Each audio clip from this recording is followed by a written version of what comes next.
Hey everyone, it's Kirsten, and I am sitting at the airport waiting for my flight, and I figured if I don't get my race report in now, I will not do it, because as soon as I get home, things go back to crazy. So it's been a nice few days of just relaxing and just worrying about myself and taking care of me.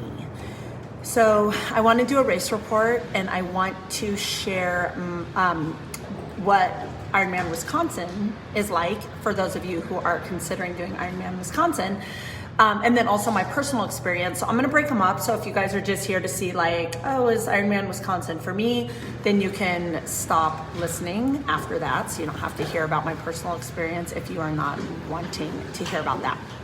So it is 2021. So the race was yesterday, September 12th. I believe it was the 19th time they've done Ironman Wisconsin. I think Mike Riley today said next year will be the 20th anniversary of the race.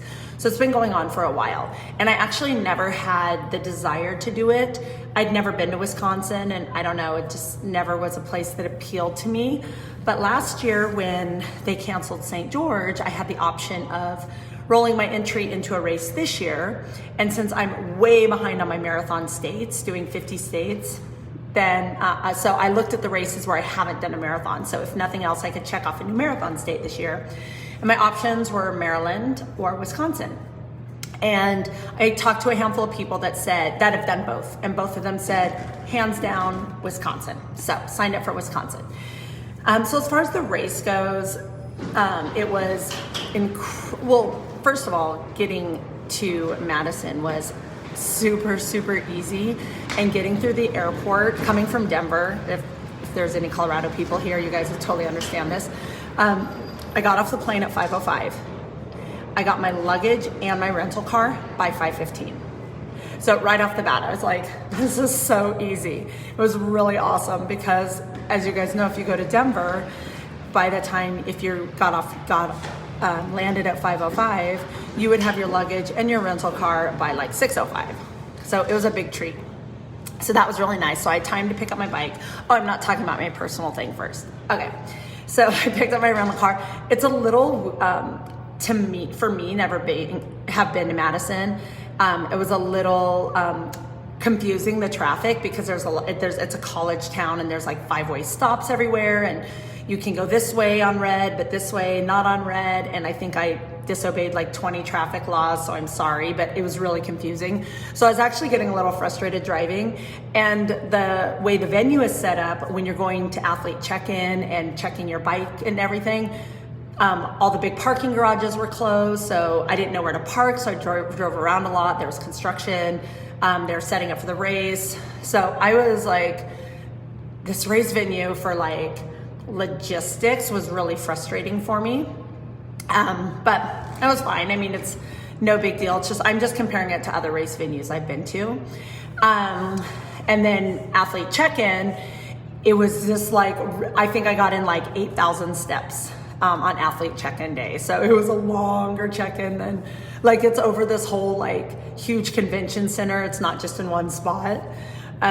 So that was the check-in process, but it was really spread out. So for those of you who are like looking for a COVID-friendly race, everything's super, super spread out. Transition was very, very long, and you like run up and down this helix. So it spread everyone out, and it made for nice, challenging transitions. So swim start was very easy. It was 4 or 5 at a time, going off every few seconds. So it was a rolling start, which most of the Ironmans do that these days. So it was really nice, the start. Race morning, our water was really, really choppy, but it wasn't the 2 days before. So I think that would be like a crapshoot thing. Like, you might have amazing water, you might have choppy water. The swim was 2-loop course. I thought that was probably the only thing that I would recommend that they change, because for me, when I came around to do my second loop, it was a total cluster. Like, there's tons of people coming in to start their first loop. There was tons of people going around for their second loop, because with the rolling start, it takes 30 to 45 minutes to get everyone in. And I did my first loop in about 30 something minutes. And so it was just like and the water was so choppy. There's just like people hanging on all the paddle boards, and you had to swim around all those people. And as far as that's the only thing I would really change as far as logistics of the race, is to have that course be one loop, because 2 loops was for me like a total nightmare. And I talked to a few other people about it, and they said the swim was really tough, not only because how choppy the water was, but because of that like bottleneck. The awesome things about the swim is, and this happened at my last race I did, they have a timing mat like out partway through the swim, so you get your splits in the swim, which was really cool. And the buoys were really there's lots of buoys. I would say every 200 meters there was a buoy, so it was really easy to sight. So as far as that, the swim was easy. Then you get out of the swim and you run up the helix thing. So that's really fun because it's lined with tons and tons of people cheering you on. So you feel kind of cool running up the helix. It's hard. And then transition's really long. So when you find, like, if your bike is more near one side or the other, like I ran barefoot and then like got my bike shoes and didn't put my bike shoes on until I ran all the way back to my bike, because my bike was really close to the bike out. So it's a really long transition, which is fine because everyone has the same transition. And then the bike, you grab your bike and you go back down the helix, which was a little scary. But again, it was fun. And then I went out on the bike course. So the bike course from mile 0 to 20 was awful. And I'll share more about that when I tell you about my experience. But the road was rough as anything. It was like probably the roughest road I've ever been on.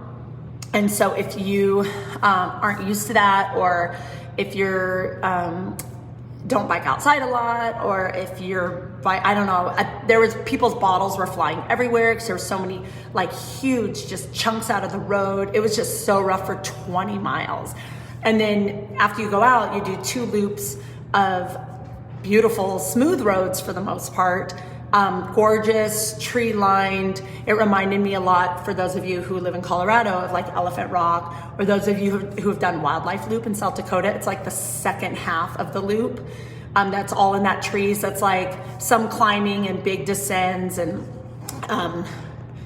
sharp turns, and it was very technical. I saw a lot of people wiping out on the turns because there's a lot of sharp turns. And actually today was pouring rain. It's still raining out, pouring rain. And that course in the rain, which I know some of the years have been in the rain, would be, for me, awful. Because every little bump, I feel like my bike would be slipping around, and all those sharp curve. So I am so grateful that it wasn't raining. We actually had perfect weather the entire day. It was probably 70 degrees all day and overcast. So amazing, and not high humidity. I mean, I could definitely feel the humidity because I'm from Colorado, but it wasn't like weighing down on me. So you go out the 20 crappy miles that I hated, I'll tell you. And then 2 loops that I liked. The wind picked up a lot the second loop, and I've heard that's really common for this race, for the wind to pick up. It was kind of windy starting off in the morning, but it picked up a lot. So that was a little rough as well. And then we came back down that 20 miles of crappy road in the last 20 miles of the race. So I would say, as a not cyclist, I love the 2 loops, gorgeous, but as a whole with the bike course, I wouldn't do it again because of that 20 miles, and then that last 20 miles was just, it was not enjoyable. Then you get off your bike and you run down the helix to get to the run stuff. So that was kind of scary too, because it's downhill and your legs are trashed and fried from the bike. So you run down the helix, and again, lined with people. It felt very like tons and tons of energy. My transitions were like one of the fastest in my whole age group. And in both transitions, I like bumped up 4 spots in my age group because mine were so fast, because it was just exciting and fun. And then you change into your run stuff, and then out on the run. And the run I loved. It was very distracting. So if, for those of you who don't love running 26 miles, like it's mentally hard, this was awesome. There was so many like, turn into this parking lot, go around, turn into this parking lot, go up the hill, go around, go down this hill, uphill, around. It felt like the run was really close together, like 26 miles. Well, it was a 13-mile run, 2 loops. But it felt all compact, which I really liked because I never felt like I was in the middle of nowhere alone. So I loved the run. Part of it was down by the water, down on this like dirt path. You went through the football field. So like you did it twice. You like go down the little ramp into the stadium and like run around the football field on the turf and then run back up. And I thought that was really cool. And you ran through campus because there's a college there, and then all through downtown. So it was really neat to see Madison that way. And it was like a party, like late into the night. There was people, you run right through like where all these restaurants are, which is, you smell all this food and you're like, oh my God, I want that food. But everyone's sitting at their table, dining, just like screaming and cheering. There's probably more spectators at that race as a whole, the whole time, even on the bike in middle of nowhere. There would be like a little family, or even Mike Riley this morning at the recap, he mentioned that like there were more spectators than he's ever seen before. And there was families with like all matching shirts saying like go Jim, like 20 in piles. So it's a super, super supported race. If you're the person who like thrives off the crowd and needs people cheering for you constantly, this is the perfect race for that. And then you finish, like you run right into the finishing chute, and the Capitol's right there. And it's really a cool experience. Probably one of my favorite runs that I've done in any Ironman. This is a personal thing, but I didn't come here with anybody. And my last 3 Ironmans were all in Boulder, where I know so many people, so many athletes, so many spectators. And I was kind of missing that. Like, I think I saw 2 people I knew on the course, spectating, which I was so excited because they yelled my actual name instead of my race number. But I appreciated all the cheering. I mean, and when you feel like crap and you're like you feel like your feet aren't even leaving the ground, somebody else like, you're amazing, you're looking so good. And you're like, I know I'm not looking good, but it helps to get that. And this race was full of that. So if you are a strong cyclist and you don't mind that crappy road and this huge winds and stuff, this would be an amazing race for you to do. I would recommend it to anyone. It was a great race. I personally wouldn't do it again, mostly because of the bike, because I really struggle with comfort on the bike, and that just made my bike was super uncomfortable. And then after the race, checking out and getting around. They had a shuttle at the race start, so it was really easy and it was close by. So you park. It was $8 to park at the Energy Center. I got on a bus. I literally got there, parked, got on a bus, and then was at the race start in like 15 minutes. It was so easy. And then afterwards, I just got on the bus and went back to the race start and got in my car, and I was done. So that part was really, really easy. So fit after the race will be easy too. So that's kind of my race recap of the actual venue. If you guys have any specific questions, like if you're wondering, is this the race for me? Just ask. You can always comment here, or you can always private message me and ask. I've only done it once. I've met people here that have done it like 10 times. So they might be a better person to ask, but you might not know them and you know me. So I can give you as much information as I gathered from being here one time. And then as far as my personal experience, I went into this race having no idea how I was going to do. So typically, this is my 16th Ironman, and typically I'm I know how I'm gonna do based on my training. So I'll, train this way, do a couple races. I'm like, okay, I'm probably gonna get this. That's why I always make goals, and I always throw my goals out there. I'm like, based on my training, I can do this. And then I'm always like, wow, I made my exact goal. Of course, anything can happen in an Ironman, but for the most part, that's how I work. This year, it was so different because of my schedule, because of working a lot and being a mom a lot. My training was broken up into 1 to 3 hour blocks all through the day, all week long. So leading up to the race, in the 3 months leading up to the race, I did a marathon. So I was a little more confident about my run because I did a marathon a month ago in Boulder. And the longest I was on my bike in the last 3 months leading up to the race on my bike outside was 60 miles. So I highly don't recommend going into an Ironman with a 60-mile bike ride as your longest ride. My only long ride I got in the whole 3 months leading up to the race was 2 Mondays before the race. I did a 7-hour bike ride, broken up into 4 sessions. I did 2 hours in the morning, 2 hours in the morning at the gym. So I was on like the spinning bike. 3 hours while Cora was napping on my road bike on my trainer. Then an hour when Cora woke up, we went to a different gym. So it was a different spin bike, a different style of spin bike for an hour. And then when Cora went to bed, I did 1 more hour on my bike. So it was 3 different bikes, 4 different sessions all through the day, none of which were on the bike that I was going to be racing on.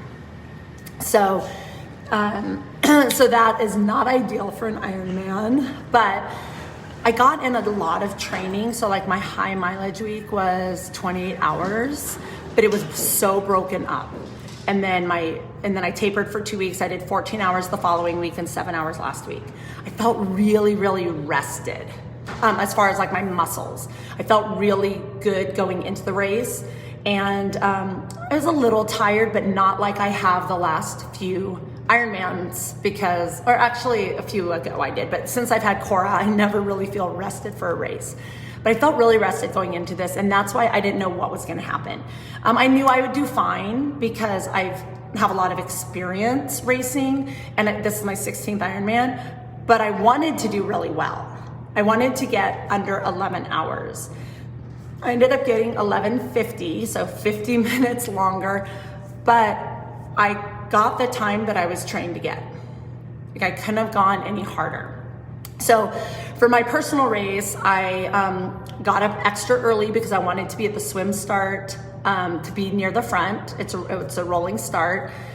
And so I felt really calm race day. I felt really calm a couple days before and the day before. I couldn't sleep at all, but I felt calm. Like people would be like, are you excited? I'm like, no, excited wasn't the word. I felt like relaxed and at peace and like ready for the day, but not like physically ready, but maybe physically ready. Like I just didn't know.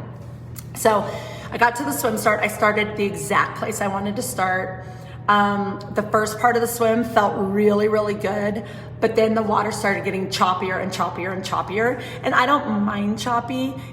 It would just made my time a little bit slower and I was exerting a little more effort, but I felt strong the whole swim. I felt, my arms were tired, but I was never like, oh my God, this is so hard. I was just like, oh, this is choppy. And I did get a little frustrated the second loop because I was just having to swim around people and it just was like wetsuit soup. Oh, I didn't wear a wetsuit. So that's one thing I wanted to mention. It's Wetsuit Legal. It was about 70 degrees. I tend to get the last couple of years I've gotten really anxious when I get hot in the water. And so I decided to wear my floaty pants instead of a wetsuit. So I just wore my kit and then floaty pants over it. And typically and that was perfect. Like I had never once thought, oh, I wish I had my wetsuit on because I was plenty warm in the water. My goggles did awesome too because I used to do this thing where I never put lotion on my face the night before a race. And then I kind of forgot about it because I'm getting older and I feel like when I don't put lotion on, I look super, super old. So I decided I'm like, don't put lotion on. And I didn't, my goggles didn't budge for the whole 2.4 miles, which was amazing. And the buoys, like I said before, were really easy to sight on. So I went really straight. The reason my time was slower is just choppy. So I was aiming for about an hour, maybe an hour 3. And I got an hour 7, which was the 10th fastest in my age group, which for me, I used to be a swimmer. So I used to always get like first out of the water in my age group. But because I've been not swimming as much and I've been running and biking more, you can't do it all. You can't like stay at the level if you do other things. So I was fine with that time, especially with the conditions. And then I exited the swim, ran up the helix, and I ran fast because I'm like, I'm gonna make up some time here on this run. And my transition was, I looked at the last 10 years of women who have won my age group, and their transitions were between 6 and 8 minutes. So, and I don't know any of this till the end because I don't wear a watch when I race. I have no idea what's going on. I'm just doing what I can. So, but I ended up getting like a 5-minute transition, and it was one of the fastest in my whole age group, and it bumped me up 4 spots just right off the bat. So starting the bike, I think up to, well, I don't remember. I think it bumped me up 4 spots just by being so fast in transition. So I ran up that thing, grabbed my bike or whatever, grabbed my bike stuff, got my bike, and then rode off. And I knew the bike had lots of hills on it. I'm fine with that. I was prepared for that. My legs actually felt amazing, considering I didn't bike that much. But the problem was, first of all, I got a new saddle a couple of weeks ago, and I've tried 7 different saddles in the last 10 years, and nothing has been helpful. Nothing helps me at all. It's all just torturous and painful. And so, like I said, mile 1 through 20 was extremely rough. The road, I've never ridden on road that rough, and it was for literally 20 miles straight of horrible road. When we finally got on smooth road, I literally said out loud, I'm like, thank you God for this smooth road. Like I was about to lose it mentally. And I know part of that is 99% of my rides are indoors. So when I go outside on rough road and a lot of wind, it's hard because I ride inside where it's smooth and it's climate controlled and I don't have to worry about that. And that's all I could do for this year, and that's fine. But also, and then when I do ride outside, I ride like on the bike path or in Boulder where the roads are like immaculate. So if I was forced to do this race again, I would 100% ride on some crappy roads and do something about my saddle, which I don't even know what I would do because I've tried to adjust it and tried so many saddles. So by the time we hit the smooth road, I was like happy and I felt good, but my crotch was already wrecked. So mile 20 of 112 miles, and I was already like every little bump, like, you know, the little bumps in the road that's like, boom, and then 2 seconds later, boom, every single one of those hurt. And this was 20 miles in. So this was an hour into a 6-hour ride. So I was just like, it is what it is. So the course, gorgeous. I love the climbs, tons of spectators at the climbs. You make you feel like you're riding in the Tour de France, make you feel like a champion. Everyone's like, girl, you look so good. And I'm like, oh, I'm awesome. And I felt really good because I think like 2 girls passed me in the first 75 miles. So I was like, I feel strong, I feel good. My crotch hurt like crazy and my neck was starting to ache a lot. So I was very shifty in my aero. So I wasn't as aero like in the second half of the bike ride, which I know made a big difference with my time. So I actually held like 3rd place in my age group through mile 85, I think it was. And then it all went to hell. And I could not sit in my saddle any longer. And the winds picked up, and you don't want to be riding into the wind upright. And I was out of my saddle so much, like literally every I'd be like 10, it was like I was teaching a spin class where you go like out of the saddle for 10 pedal strokes, in the saddle for 10 pedal strokes, because I just could not sit on my saddle any longer. And it was actually better sitting upright than being in arrow position. But again, I'm riding into all this wind. So it took my average speed from about 19 down to about 16. And in the last like 30 miles, just people started blowing by me. And I try to focus on my own race, but I'm also really competitive. And we got back to the rough road with 20 miles to go. And like the first couple bumps started hitting, and I just lost it. I was crying so hard. And everything was going so good up to that point. Like my nutrition was spot on. I tried new nutrition. I tried new shoes. I like trying all these new things, and it was all working out so well.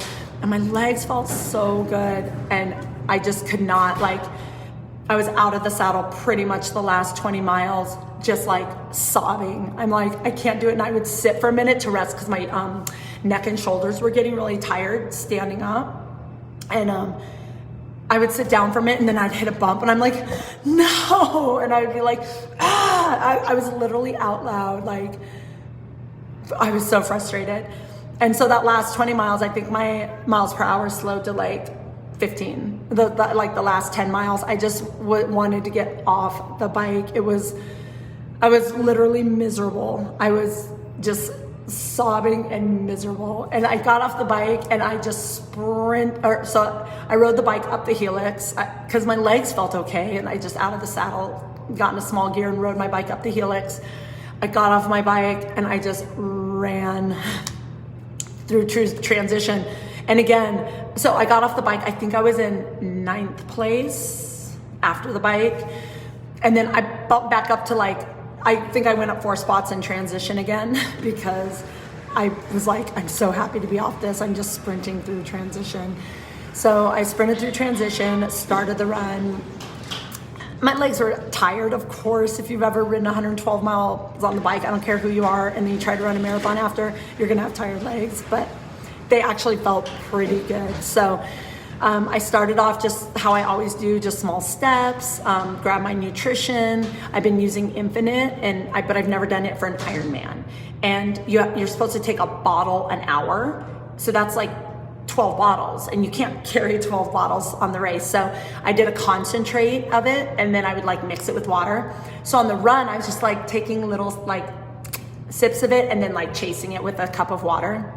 And that actually worked really well. This is probably the first race where I didn't feel like I was gonna throw up the whole race, which is awesome. So the run felt good. And like I said, it's the most distracting run because you're always turning. I think the longest stretch in a row is like a mile.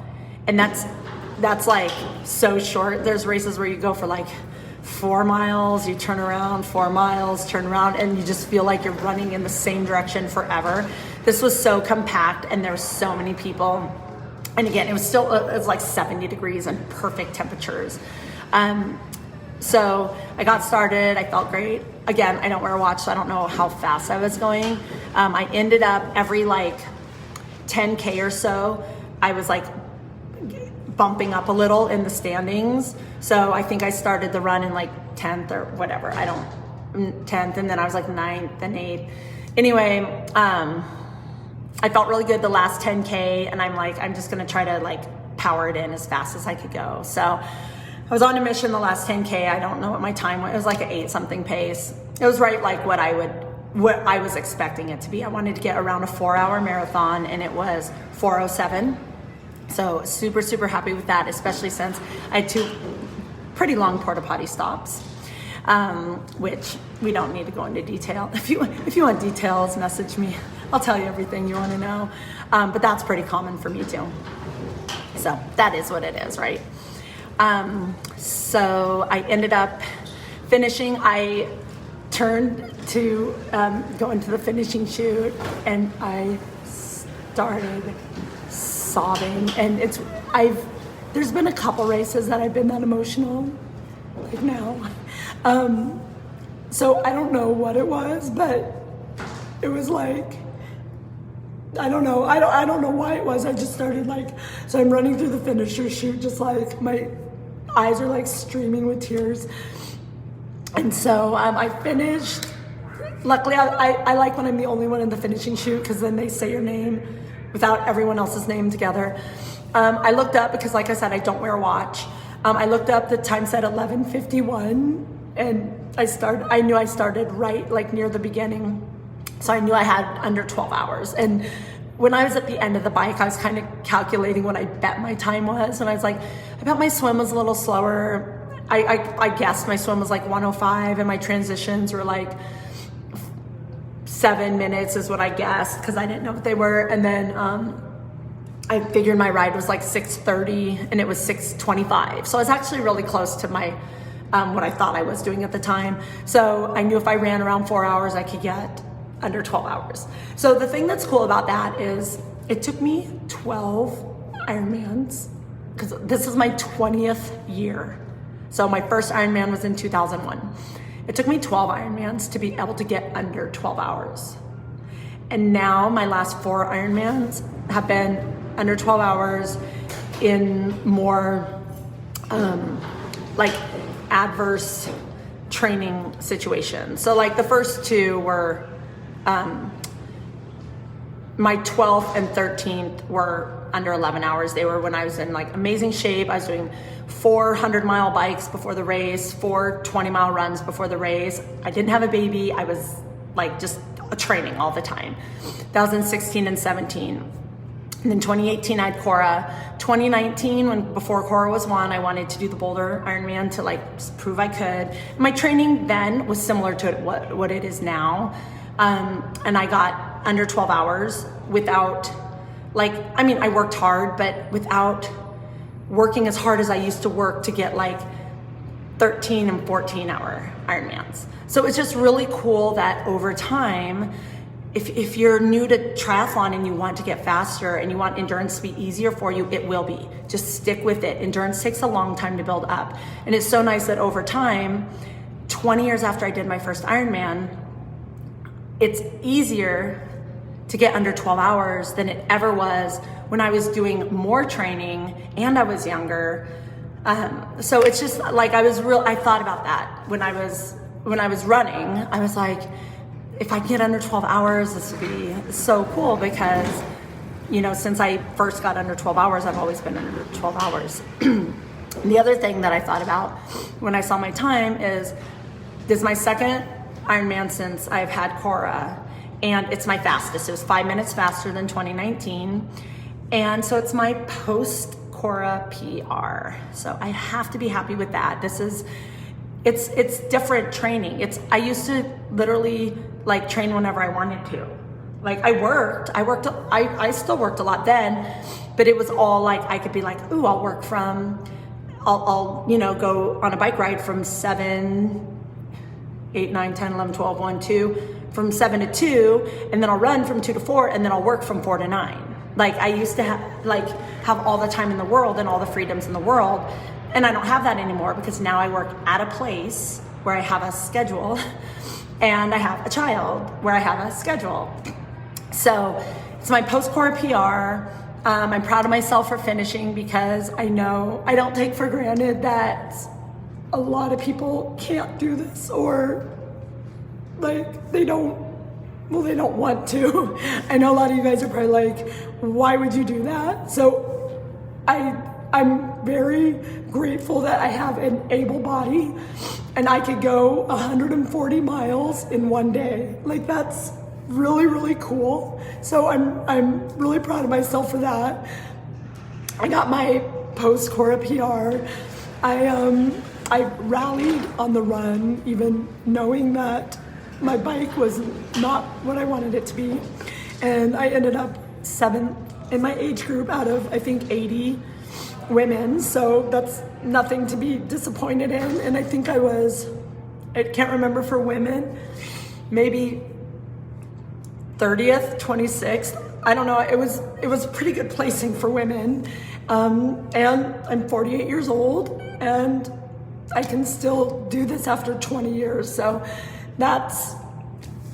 I am really, really proud of myself for that. So anyway, I finished, and it was emotional. I don't know why. I think my baby made me soft because I feel like I cry all the time now. But while I was doing it, I was like, okay, I'm definitely done with Ironman because it's just, I'm so uncomfortable on the bike. I'm like, maybe just this distance isn't for me. But I am signed up for St. George, and St. George is one of my all-time favorite races. It's one of my favorite places in the world. I definitely need to train better. I know how to train.